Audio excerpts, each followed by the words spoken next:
Cada 13 de febrero, la Iglesia conmemora a las santas Fusca y Maura, dos mujeres a las que unió la amistad más especial. Más allá de que pertenecían a estratos sociales diferentes o provenían de mundos distintos, las dos vivieron unidas por la fe, la esperanza y la caridad.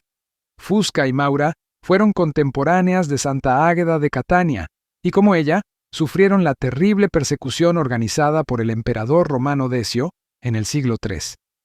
Ambas entregaron la vida tras negarse a rechazar la fe en Cristo Jesús. Dar la fe. Según la tradición, Fusca nació en el seno de una familia pagana de Rávena, ciudad del antiguo Imperio Romano, que subsiste hasta hoy como parte de Italia. Maura fue nodriza de Fusca, es decir, fue la mujer que probablemente la amamantó o al menos la cuidó en sus primeros años de vida.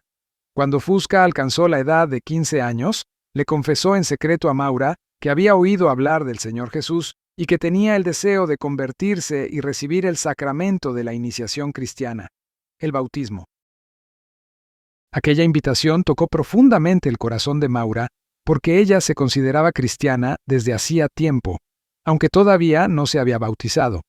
Es así que ambas mujeres deciden buscar a un sacerdote llamado Hermoloa, quien las instruyó en la fe y las bautizó. El don de Dios todo lo vale.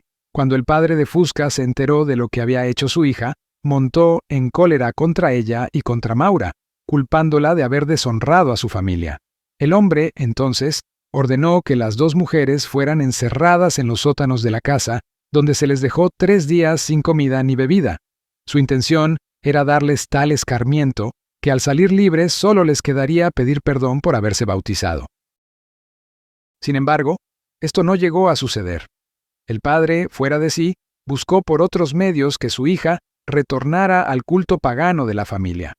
Al ver que no podía doblegar su voluntad, él mismo la denunció al gobernador Quinciano, quien ya había condenado al martirio a Santa Águeda poco tiempo atrás.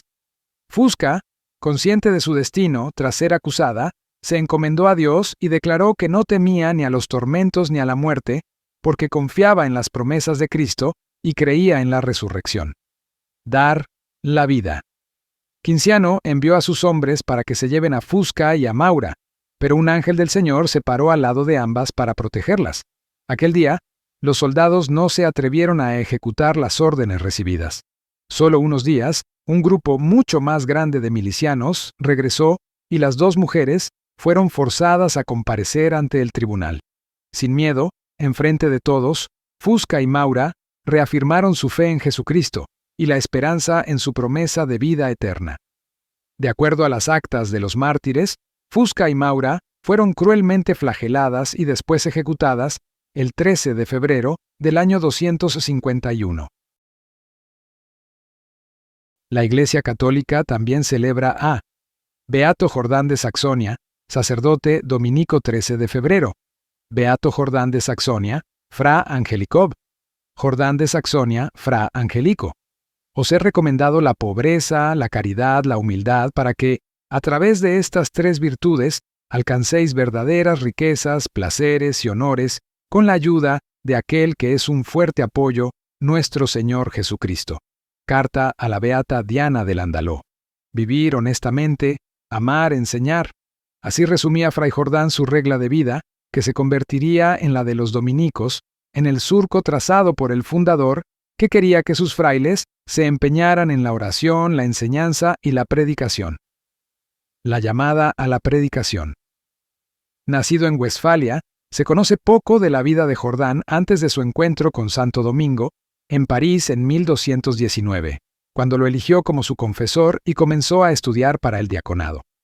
Al año siguiente tomó el hábito dominicano y se dio a conocer inmediatamente por sus dotes oratorias que se nutrían de la belleza del mensaje evangélico y del amor por la salvación de las almas.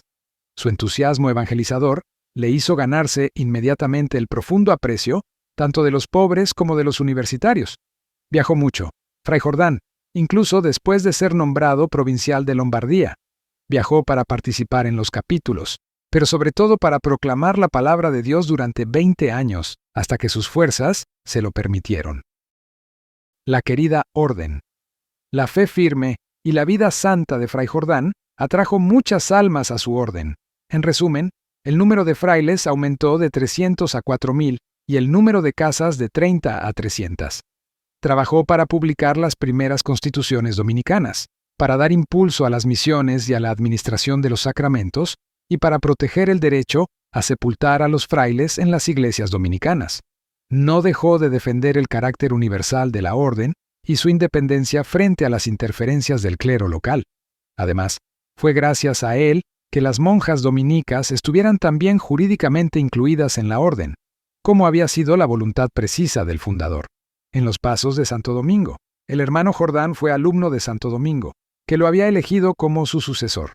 El beato, aún hasta hoy en día, sigue siendo el más auténtico intérprete de la espiritualidad del fundador, especialmente por su tiempo dedicado a la oración y la devoción a María.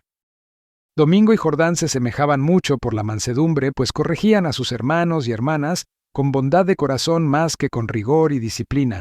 Los escuchaban, los consolaban y los animaban incluso por carta cuando no podían estar presentes a su lado. Su espiritualidad era muy sencilla, hecha de unión con Dios e imitación de Cristo, de aceptación de las tribulaciones como instrumento de purificación y meditación de la pasión de Jesús, sin descuidar el ejercicio de las virtudes cristianas y el don de sí mismos a todos, especialmente a los queridos pobres. Más vale perder la sotana que la piedad, decía.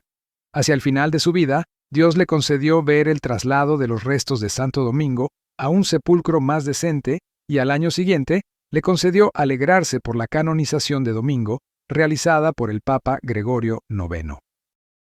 El naufragio en Acre. El barco en el que viajaba al regresar de una peregrinación a Tierra Santa naufragó cerca de Acre, la actual Acon. Al oír la noticia, los frailes de la comunidad local se precipitaron inmediatamente y encontraron el cuerpo exánime de Jordán envuelto en una cruz de luz. Lo sepultaron en su iglesia, pero sus restos fueron dispersados después de la invasión turca.